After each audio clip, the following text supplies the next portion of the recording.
తిక్కుముళ్ళు గప్పి రంగులీనుతున్న లోకమంటే పెద్ద నాటకమే తెలియకనే సాగే కథనం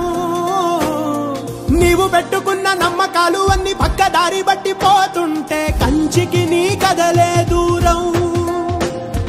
నీ చేతుల్లో ఉంది చేతల్లో చూపించి ఎదురేగి సాగాలిగా